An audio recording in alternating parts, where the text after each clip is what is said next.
Hello बच्चों, let's read the question. How does density of population depends upon topography and climatic conditions? Question में पूछा गया है कि किस तरह जो पॉपुलेशन डेंसिटी है वो डिपेंड करती है टोपोग्राफी पे और क्लाइमेटिक कंडीशन में.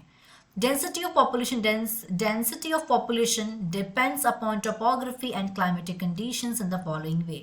डेंसिटी पॉपुलेशन की डिपेंड करती है टोपोग्राफी और क्लाइमेटिक कंडीशन में इन फॉलोइंग वेज से. चलिए देखते हैं कौन कौन से वेज हैं. यहाँ पे 3 वेज डिस्कस किए हैं. रग टोपोग्राफी एंड अनफेवरेबल क्लाइमेट.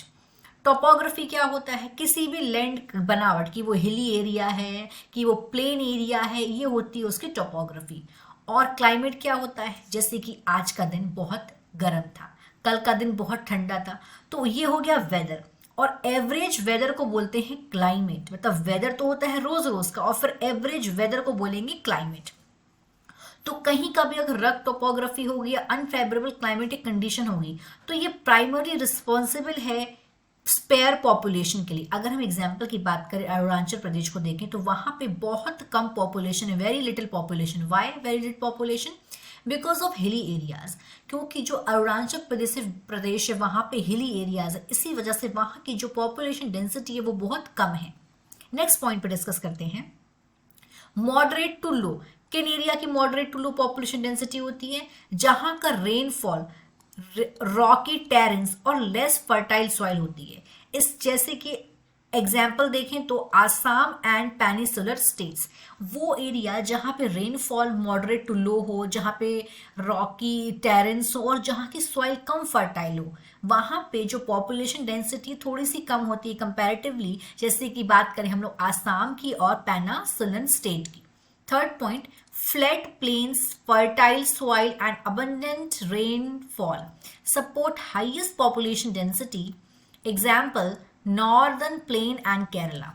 अगर हम नॉर्दर्न प्लेन्स और केरला की बात करें तो यहाँ पे पॉपुलेशन डेंसिटी हाईएस्ट है. क्यों है पॉपुलेशन डेंसिटी हाईएस्ट? क्योंकि एक तो यहाँ पे फ्लैट प्लेन्स है, यहाँ पे पहाड़ी इलाका नहीं है, यहाँ की सॉइल फर्टाइल है, प्लस यहाँ पे बहुत ज़्यादा बारिश भी होती है.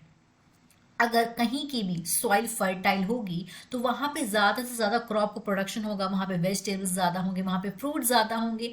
इनफैक्ट एनिमल्स के लिए भी वो ज़्यादा फेवरेबल एरिया होगा, क्योंकि ज़्यादा से ज़्यादा वहाँ पे प्लांट्स ग्रो करेंगे. एनिमल्स जो भी हर्बीवोरस होंगे उनके लिए अच्छा होगा, और हर्बीवोरस पे ही डिपेंड्स होते हैं कार्निवोरस, फिर टॉप कार्निवोरस. तो इस तरीके से पूरा का पूरा जो फूड चेन है वो ज़्यादा वो स्टेबल होगा अगर कहीं की भी सॉइल ज़्यादा फर्टाइल होगी. इसकी वजह से वहाँ की पॉपुलेशन डेंसिटी ज़्यादा होगी, और ज़्यादा रेनफॉल होगी, उसकी वजह से भी प्लांट ज़्यादा ग्रो करेंगे. प्लेन एरियाज हमेशा से फेवरेबल एरिया रहा है लोगों के लिए रहने के लिए, जानवरों के लिए, और एज वेल एज प्लांट्स के लिए. इस तरीके से ये तीनों पॉइंट्स हमारे क्लियर करते हैं कि किस तरह से टोपोग्राफी और क्लाइमेटिक कंडीशन किसी भी पॉपुलेशन डेंसिटी इन दोनों फैक्टर्स पर डिपेंड करती है. I hope you understood it well. All the best.